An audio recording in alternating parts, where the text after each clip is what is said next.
בכל יום מצטופפים מאות אנשים בתחנות מסוימות בישראל. אלה תחנות שעוצרים בהן הרבה קווים. מתוך הקווים הרבים, כל נוסעת צריכה רק קו אחד או אולי כמה קווים ספציפיים. כשהיא מגיעה לתחנה, היא צריכה להבין מתוך הרשימה באורך הגלות איזה קווים עוזרים לה ואיזה לא, ואז לחכות לקו המתאים. נוסעים מחכים חצי שעה ויותר לקו הבודד שהם צריכים. האם הוא יגיע? האם הוא יעצור? בתחנות כאלה הנוסעים צריכים לעמוד כל הזמן על המשמר.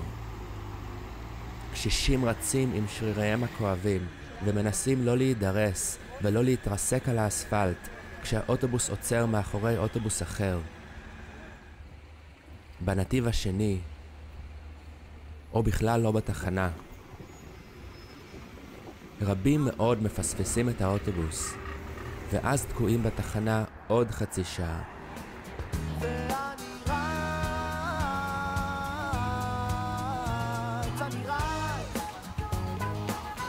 אני חייב להספיק כל מה שהעולם מציע, כל מה שהאוויר מגיע וזה לא מפריע. איזו השפלה. ויש אצלך אותי, את בטח תחכי.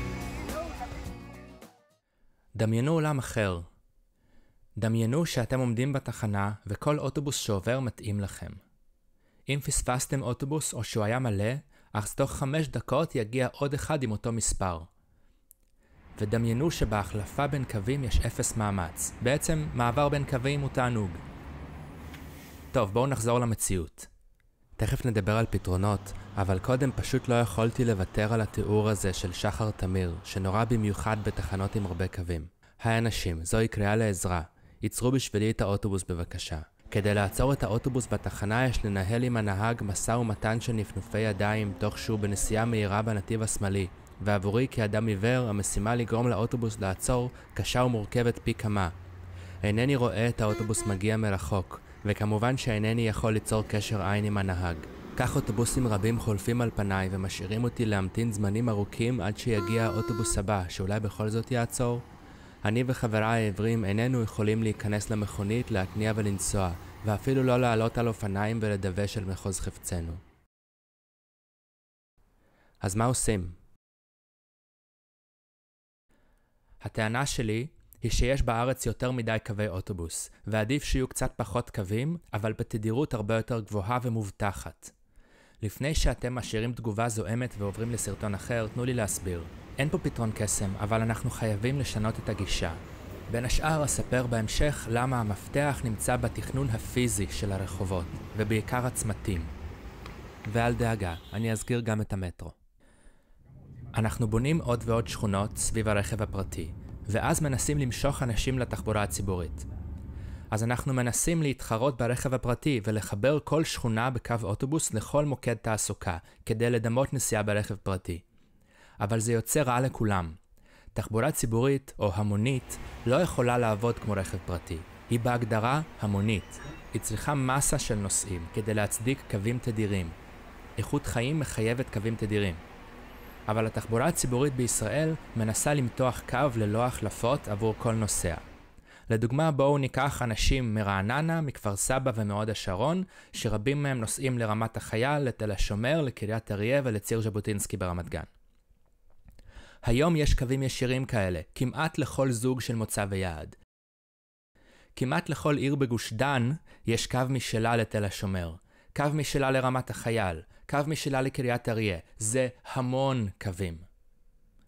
על פניו מצוין, אפשר לנסוע בנוחות. אבל האם זה באמת נוח?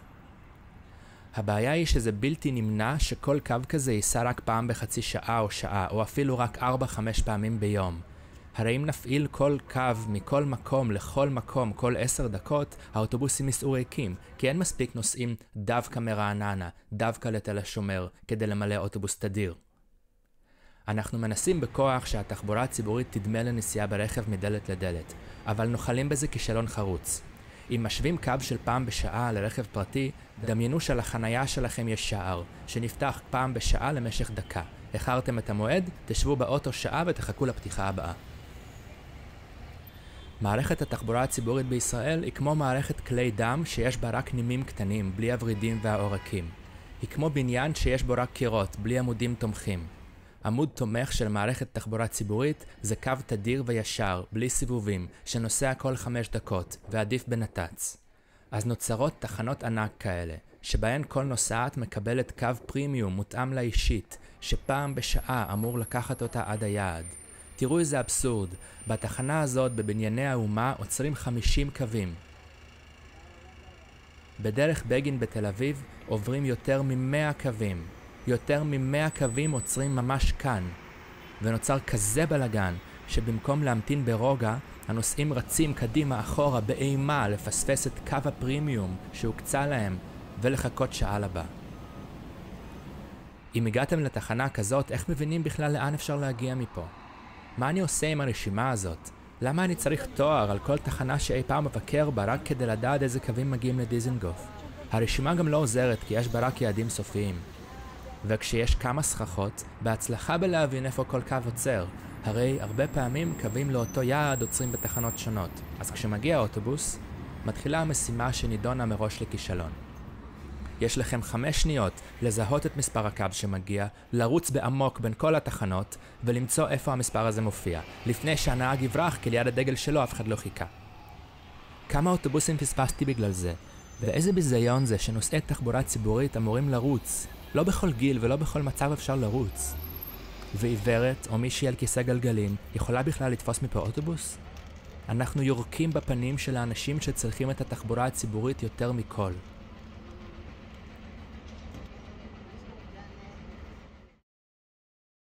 הנה שורש העניין.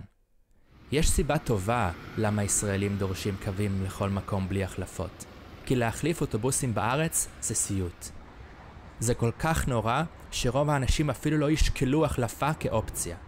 מי המשוגע שיבחר מרצונו החופשי לחצות צמתי ענק ואז לחכות שוב חצי שעה בשמש בצומת מזוהם לאוטובוס נוסף? ולאיזה קו תחליפו בדיוק? לעוד קו שנוסע פעם בחצי שעה? אין בארץ כמעט אף קו אמין ותדיר עם זכות דרך מופרדת, אז אין למה להחליף. אם הקו הישיר מהעבודה הביתה נוסע פעם בשעה, זה לא סוף העולם. אפשר לתזמן את היציאה לפי הלוז. אבל אם קו שאליו רוצים להחליף נוסע פעם בשעה, אין שום דרך לתזמן את ההחלפה, ואין שום סיכוי שמישהו יעשה נסיעה כזאת מבחירה. ואיזה מקום נורא זה להיות בו. לחכות פה זה כמו כלא, במיוחד בשמש. אין פה אוכל, אין פה שירותים, רק רעש צפירות בלתי פוסק. אף אחד לא תכנן שמישהו יבלה פה איזשהו זמן מחוץ למכונית. אחת הסיבות לרתיעה מתחבורה ציבורית בכל העולם היא ביטחון אישי. היית מוכנה, כמו הבחורה הזאת, לחכות פה חצי שעה לאוטובוס מוקפת ב3 גברים, ועוד כשאחד מהם קריפ שמצלם סרטונים ליוטיוב? עם תחנות מעבר כאלה, מה הפלא שרוב ההורים מסיעים את ילדיהם לכל מקום? הכביש כל כך רועש, והבניינים כל כך רחוקים, שאם מישהי תצעק פה, אף אחד לא ישמע. אגב, לא תאורה ולא מצלמות לא פותרות את הבעיה הזאת, ובטח שלא הצבת שוטר בכל תחנה בעיר. הפתרון היחיד לביטחון אישי הוא תכנון עירוני עם עירוב שימושים, נוכחות אנושית בכל שעות היום והלילה, גם ברחוב וגם בחלונות מעליו. זה למקרה שעוד לא קראתם את ג'יין ג'ייקובס. ולמה עוד אנחנו שונאים החלפות? כי ברוב תחנות ההחלפה בישראל צריך ללכת המון, הרבה יותר מדי. זה נראה כאילו מישהו בחר להקשות על מעברים בכוח. התחנות רחוקות מהצומת, צריך להמתין דקות ארוכות ברמזור שאף פעם לא מתעדף הולכי רגל, ואז ללכת עוד ועוד. לפעמים צריך גם לעלות ולרדת במדרגות, או לרוץ לרוחב רמפות של מחלפים כדי להציל את חייך. זאת לא הגזמה. כ100 הולכי רגל נהרגים כל שנה, כל 4 ימים נהרג הולך רגל. 40% מההרוגים הם אזרחים ותיקים. עם תחנות החלפה כאלה, רגע אחד אתה בדרך לאנשהו, ורגע אחר כך אתה חלק מהסטטיסטיקה.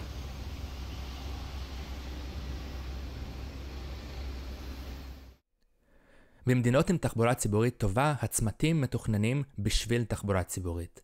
צומת מתוכנן כמתחם מעבר. התחנות ממוקמות קרוב לצומת, מעברי החצייה מתעדפים הולכי רגל, ויש שילוט והכוונה בין הקווים. אפילו הכריזה אומרת לאיזה קווים אפשר להחליף בתחנה הקרובה. Kagranerplatz. Umsteigen zu U1 22a in Richtung Kagran 31a. Bitte seien Sie achtsam. Andere brauchen Ihren Sitzplatz vielleicht notwendiger. אבל בארץ אין דבר כזה מתחם מעבר. כל תחנה עומדת בפני עצמה. הנה לדוגמה צומת חשוב למעבר בין קווים.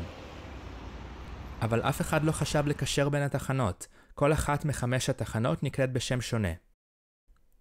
זה מאוד לא ידידותי. לכל התחנות בצומת צריך להיות שם אחד שאפשר לזהות, לא משנה באיזה קו מגיעים. אבל אנחנו מצפים מכל נוסע לדעת איכשהו לבד שתל אביב מרכז, ארלוזורוב, סבידור, מסוף 2000 ועל פרשת דרכים זה אותו מקום. או מרכזית ירושלים, בנייני האומה ורכבת יצחק נבון, מה הקשר? בשבילי תמיד תהיה תחנת האומה. יש אין ספור דוגמאות. ואפילו במתחמי מעבר עתידיים בין שני קווי רכבת קלה מתוכננים שמות שונים לתחנות, באמת? מתחם מעבר הוא מחויבות. מחויבות להליכה קצרה ומוצלת, לנגישות מושלמת לבעלי מוגבלויות, לתדירות גבוהה בכל הכיוונים ולניווט איכותי. ומעבר בין קווים הוא גם הזדמנות. איך אתם מעדיפים לבלות את ההמתנה לקו ההמשך? ככה או ככה? הרחובות של כל עיר, הרחובות שעוברת בהם תחבורה ציבורית, צריכים להיות רחובות מסחריים עם עירוב שימושים, כדי שמי שמחליפה אוטובוס תוכל לאכול, ללכת לשירותים, לקנות חלב וירקות הביתה, שיהיה נעים ושיהיה בטוח. ואז להמתין 10, 20, 30 דקות לקו ההמשך יכול להיות לא נורא כל כך. לא פלא שאנשים שונאים החלפות כשכל הרחובות הראשיים בעיר נראים ככה. אי אפשר להפריד בין תכנון תחבורה לתכנון עירוני. עם תכנון עירוני טוב, התחבורה הציבורית לא זורמת בכבישים מנוכרים, אלא משתלבת במארג חיי היומיום. אגב, אני עושה את רוב הקניות שלי על הדרך. אני לא יודע אם הרגלי הקניות שלי מעניינים מישהו, אבל אם עירוניות מעניינת אתכם, אשמח אם תעקבו אחרי הערוץ. מתחת לסרטון הזה יש כפתור הרשמה למינוי, ותלחצו גם על הפעמון שלידו. בואו נראה איך נראית עיר עם תחבורת מעברים. יכולתי לבחור כמעט כל עיר במערב אירופה, ולקחתי את מינכן, סתם כי יש לי מפה יפה שלה. כאן נמצא בית חולים גדול, יותר גדול משיבה. אבל בניגוד לשיבה, שממנו יש 30 קווי אוטובוס לכל עיר בגוש דן בנפרד, כאן יש קו מטרו אחד ורק 4 קווי אוטובוס. איך זה יכול להיות? עובדי בית חולים בגרמניה לא יכולים להגיע לעבודה בנוחות מכל המטרופולין כמו אצלנו? יכולים, פשוט אחרת. בואו ניסע לדוגמה לרובע ליים, רובע עירוני לא רחוק. אפשר להשוות את זה נגיד להגעה מתל השומר לגבעתיים. אז הנה דרך אחת. לוקחים אוטובוס 56 ומחליפים לטרם מספר 19. שימו לב ל4 דברים. ראשית, שני הקווים נוסעים כל 10 דקות, ובחלק מהשעות אפילו כל 5 דקות. שנית, תראו משהו מעניין. ברוב המסלול של קו 56 הוא הקו היחיד שנוסע באותו רחוב. ברוב המסלול של קו 19 הוא הקו היחיד שנוסע באותו רחוב. אם תפתחו מפות של מינכן, של וינה, של ציריך, תראו שככה זה רוב הקווים. בכל רחוב יש קו תדיר 1 או 2, אין אף רחוב עם עשרות קווים כמו אצלנו. שלישית, תראו כמה הקווים ישרים, בניגוד לקווים המפותלים בארץ. ורביעית, תחנת המעבר. מסומנת בעיגול משותף לשני הקווים, ויש לה שם יחיד, וגם יש שילוט מתאים. אין לי תמונות ממינכן, אבל הנה שילוט בברנו בצ'כיה, שבה מסומנות הסככות בצומת ואיזה קווים עוצרים בכל אחת. רשת הקווים במינכן, כמו בהרבה מטרופולינים כמו ברסלונה, וינה ועוד, מבוססת על שיטת שתי וערב. בגדול, ואני ממש מפשט את זה, יש קווי צפון-דרום ויש קווי מזרח-מערב. ליתר דיוק במינכן יש קווים רדיאליים ויש קווים משיקיים. וכולם תדירים. כדי להגיע מכל נקודה לכל נקודה, בדרך כלל מספיקה החלפה אחת. ולכן יש מעט קווים, אבל לכל קו יש מספיק קהל יעד כדי שהוא יהיה תדיר מאוד. החלפה לאוטובוס שנוסע כל 5 דקות, לא רק שזה לא נורא, זה כמעט תענוג כשהצומת מתוכנן בהתאם. כמובן שגוש דן כבר מזמן מספיק גדול בשביל מערכת מטרו, וגם ירושלים מתקרבת לשם, אבל זה שאין מטרו זה לא תירוץ לא לשפר את רשת האוטובוסים. וחוץ מזה רשת אוטובוסים תדירים יכולה להיות בסיס לקווי מטרו עתידיים. בארץ לא ניסו את שיטת השתי הערב. במקום זה קיבלנו את שיטת המזלגות. לדוגמה, יש 3 קווים עם גזע מרכזי משותף, שמתפצלים כמו מזלג בקצוות. לכאורה הרעיון די דומה, להגביר תדירות. גם אם כל קו לא תדיר, התדירות המשולבת, נניח לאורך אבן גבירול, תהיה גבוהה. אבל כמה זה רחוק מהמציאות? הרי שום דבר לא מבטיח ששלושת הקווים לא יגיעו ביחד. אז אם כל קו נוסע פעם ב-20 דקות והם מגיעים ביחד, הנוסע באבן גבירול ימתין 20 דקות לאוטובוס הבא. אגב, מאז שהמזלג הזה נוצר כבר הספיקו לפרק אותו, וגם בציר המרכזי הקווים לא נוסעים ביחד, וזה גורלם של רוב המזלגות. בנוסף, שיטת המזלגות יוצרת בתיאוריה תדירות גבוהה במרכז העיר, אבל מי שנוסע לשכונה בחולון עדיין יצטרך להמתין לקו ספציפי, ואנחנו חוזרים לבעיה המקורית. עשרות אנשים מצטופפים בתחנה באימה לפספס אוטובוס שנוסע פעם ב-20 דקות. אז בגלל תיעדוף הרכב הפרטי בצמתים, לעבור אוטובוסים בארץ זה סיוט. ובגלל שכולנו שונאים החלפות, יוצא שאנחנו מתכננים אין ספור קווי ספגטי מכל מקום לכל מקום, ומקבלים תחנות נוראיות עם 10, 20, 50 או 100 קווים. גם אי אפשר ללמוד רשת כל כך מסובכת. בני אדם לא חיים על ציר בית עבודה, אנחנו נוסעים למגוון מקומות. והקווים צריכים ליצור רשת ברורה ופשוטה שאפשר לצייר על מפה או להחזיק בראש כדי לדעת להגיע למקומות בספונטניות, כמו שהנהגים יודעים איפה הכבישים המהירים. כך נוסעים צריכים לדעת איפה יש צירים ראשיים של תחבורה ציבורית תדירה שאפשר לסמוך עליה תמיד. אבל עם כל כך הרבה קווים מפותלים, יוצא ספגטי שאי אפשר לצייר ואי אפשר לזכור. אפליקציות ניווט לא באמת פותרות את הבעיה, כי על אוטובוסים אי אפשר לסמוך ב-100%. מה אם תאחרו את ההחלפה, תתקעו בצומת, והאוטובוס הבא רק עוד שעה? ואם נסיעה לא הגיעה, כמו שקורה המון, מה עושים אז?